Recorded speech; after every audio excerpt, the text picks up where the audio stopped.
20वीं सदी के प्रथमाचार्य चारित्र चक्रवर्ती शांति सागर मुनि महाराज के चरणों में मैं प्रेरणा फड़े बारंबार नमोस्तु करती हूँ। आज उनके पुण्यतिथि का पावन अवसर है। उस पर मैं उनके चरणों में अपने शब्दों से कुछ भावांजलि व्यक्त करना चाहती हूँ।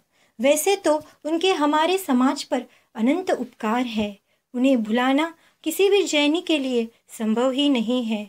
फिर भी मेरे जीवन के कुछ एक ऐसे पल आते हैं जब मुझे आचार्य श्री की याद आती है। बस यही बात आप सबसे शेयर करना चाहूँगी। अभी दशलक्षण पर्व आ रहा है और उसी के संदर्भ में अपनी बात कहती हूँ। जब आता है दशलक्षण आपकी याद आती है। जब दशलक्षण पर्व आता है सब लोग व्रत करने में लग जाते हैं। मुझे भी लगता है कि कोई व्रत कर लेना चाहिए। फिर उपवासों से डर लगता है। फिर महाराज श्री के अंतिम उपदेश की वो बात याद आ जाती है जिसमें उन्होंने कहा था कि डरो मत, संयम धारण करो, घबरो नका, संयम धारण करा, संयम धारण करा। वही बात आपसे कहना चाहूँगी कि जब आता है दशलक्षण आपकी याद आती है। व्रत कर ले कहता है मन आपकी याद आती है। बड़े बड़े उपवासों से जब घबराता मेरा ये मन, आपके अंतवाणी की हमको याद आती है। आपके अंतवाणी की हमको याद आती है। जब भी महाराज के नाम का जयकारा लगता है आंखों के सामने उनकी तस्वीर आ जाती है। यही बात कहना चाहूँगी कि जब लगता है जयकारा आपकी याद आती है। कोई दिखाए ध्रुव तारा आपकी याद आती है। दशलक्षण का पहला दिन उत्तम क्षमा। तब सब कहते हैं कि क्षमा क्या है ये सीखो और अपने मन में धारण करो। तब मुझे आचार्य श्री के जीवन की राजखेड़ा में घटी वो घटना याद आ जाती है जब चिट्ठी ब्राह्मणों ने उन पर उपसर्ग कर दिया था और जब वे पकड़े गए पुलिस अधिकारियों ने उन्हें महाराज श्री के सामने ले आए और पूछा कि इन्हें क्या सजा दी जाए। महाराज श्री ने कहा कि इन्हें क्षमा कर दीजिए। अपने प्राणों का घात करने की कोशिश करने वालों को भी क्षमा कर दे, इसी को तो उत्तम क्षमा कहते हैं। इसीलिए जब भी कोई कहे कि उत्तम क्षमा क्या है समझो, तब राजखेड़ा की वो घटना मेरी आंखों के सामने उतर आती है। कोई लगाए जयकारा आपकी याद आती है। कोई दिखाए ध्रुव तारा आपकी याद आती है। कोई कह दे क्षमा क्या है ये समझो और सीख लो।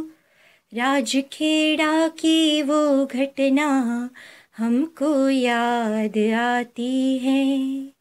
राजखेड़ा की वो घटना हमको याद आती है। मुनिश्री ने अपने जीवन में अत्यंत कठिन तपश्चर्या की। कितने व्रत किए, कितने उपवास किए, इनकी तो कोई गिनती ही नहीं है। सिंह निष्क्रीडित जैसे महान व्रतों को भी उन्होंने धारण किया। वैसे तो कहते हैं कि यह काल पंचम काल है और यहाँ पे हीन सहनन होने के कारण कठिन तपश्चर्या नहीं हो सकती। लेकिन महाराज श्री की तपश्चर्या को जिसने भी देखा वो बस देखते ही रह गया। इसी के तर्ज पर अपनी बात कहती हूँ। जब देखी मैंने मुनिचर्या आपकी याद आती है। जब देखी कठिन तपश्चर्या आपकी याद आती है। महाराज श्री ने अपने जीवन में संपूर्ण भारतवर्ष में विहार किया था। आज जितने भी दिगंबर साधु हम विहार करते हुए देख पाते हैं ये उन्हीं की बदौलत है।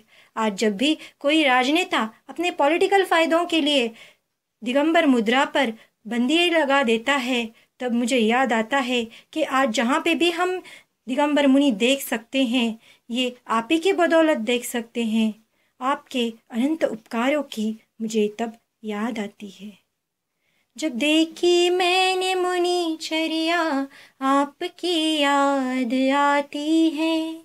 जब देखी कठिन तपश्चर्या आपकी याद आती है। मुनियों की विहार पर जब लग जाती है बेड़ियां, आपके अनंत उपकारों की हमको याद आती है। आपके अनंत उपकारों की हमको याद आती है। वह समय था ऐसा जहाँ पे हर तरफ मिथ्यात्व फैला था। आचार्य श्री तो महान सम्यक दृष्टि थे। वे जहाँ भी जाते मिथ्यात्व का त्याग दिला देते थे। एक गांव में जब आचार्य श्री गए थे, वहाँ पे सारे लोगों को मिथ्यात्व का त्याग दिला दिया। तब उसी गांव में एक मांत्रिक था। लोगों ने कहा कि इस मांत्रिक को मिथ्यात्व का त्याग मत दिलाओ। यह मांत्रिक अन्य धर्मियों के मंत्र पढ़कर जहर उतारता है और इस गांव में सांप और बिच्छू बहुत है। अगर आपने इसे मिथ्यात्व का त्याग दिला दिया तो फिर जहर कैसे उतरेगा। आचार्य श्री की आगम पे अटूट श्रद्धा थी। उन्होंने उस मांत्रिक को जैन मंत्रों का इस्तेमाल करने के लिए कहा। जब उस मांत्रिक ने जैन मंत्रों का प्रयोग किया तब अन्य मंत्रों के मुकाबले बहुत ही कम समय में जहर उतर गया और अन्य मंत्रों से हमारे जैन मंत्र कई ज्यादा प्रभावी साबित हुए। यही आचार्य श्री का ये विश्वास ही था, आचार्य श्री की ये अटूट श्रद्धा ही थी। ऐसा एक नहीं, ऐसे कई प्रसंग हमें देखने को मिलते हैं। तो आज जब भी कोई किसी संकट में अपने धर्म को पुकारता है, किसी संकट में अपने धर्म पर विश्वास करता है, तो आचार्य श्री की वो अडिग श्रद्धा हमें याद आ जाती है। यही बात कहना चाहूंगी।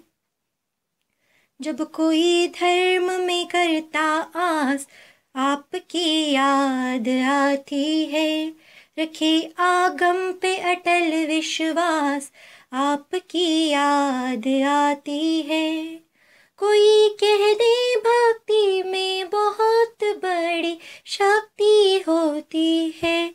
आपके चमत्कारों की रास हमको याद आती है।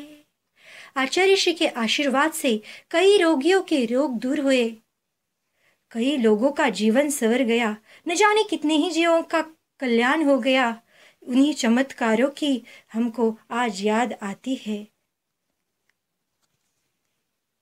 वैसे तो आचार्य श्री के जीवन की हर घटना महत्वपूर्ण थी, लेकिन एक घटना ऐसी थी जो हम कभी नहीं भूल सकते थे। वो था मंदिर प्रवेश कानून, जिस कानून के तहत अन्य धर्मियों को जैन मंदिरों में प्रवेश का अधिकार दिया गया था। लोग तो अपनी आस हार चुके थे, लेकिन आचार्य श्री ने कहा कि यह धर्म का अंत समय नहीं है, ये पंचम काल का बाल्यकाल है। ऐसा विश्वास दिलाया। जब तक वो निर्णय नहीं आ रहा था, जब तक हम केस नहीं जीते थे, तब तक आचार्य श्री ने अन्य का त्याग कर दिया। कई लाखों जाप किए, कठिन तपश्चर्या की और तब हम जाकर के उस केस को जीत पाए थे। आज भी एक संकट आया है, राजस्थान हाईकोर्ट का संथारा पर दिया हुआ फैसला। एक संकट आज है, एक संकट तब आया था, तब उस संकट में आचार्य श्री ने हमें प्रेरणा दी थी और आज के इस संकट में भी हमें उन्हीं से प्रेरणा मिल रही है। तब ये बात कहती हूँ कि जब आए धर्म पे मुश्किल आपकी याद आती है। जब घबराने लगे ये दिल आपकी याद आती है। मंदिर प्रवेश कानून की आपदा से आपने तारा। आपकी वजह से मिली मंजिल हमको याद आती है। आपकी वजह से मिली मंजिल हमको याद आती है। आचार्य श्री इस समाज के लिए शरीर में प्राण के बराबर थे। इसीलिए हर दिल में और हर घर में हमें उनकी तस्वीर देखने को मिलती है। जब भी मैं वो तस्वीर देखती हूँ तो सोचती हूँ कि उस वक्त काश मैं भी उस वक्त होती, काश ऐसे महान आचार्य श्री का दर्शन मुझे भी हो पाता और आंखें भर आती है। यही बात अपने आखिरी बंद में कहना चाहूँगी।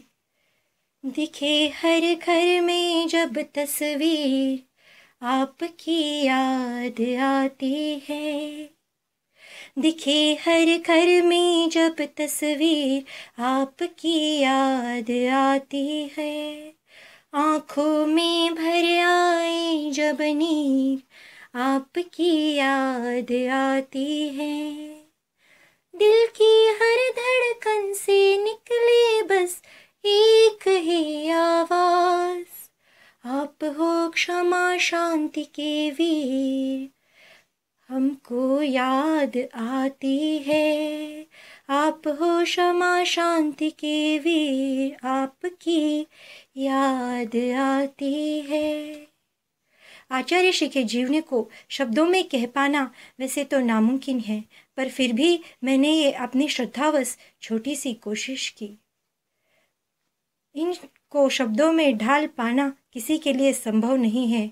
उनके अनंत उपकारों को याद करते हुए उनके चरणों में कोटि कोटि नमस्तु और यही बात कहती हूँ कि हर सागर महासागर नहीं होता, हर सागर महासागर नहीं होता, और हर संत आचार्य शांति सागर नहीं होता, हर संत आचार्य शांति सागर नहीं होता। जब लोग 20वीं सदी के प्रथमाचार्य चारित्र चक्रवर्ती आचार्य शांति सागर मुनि महाराज की जय।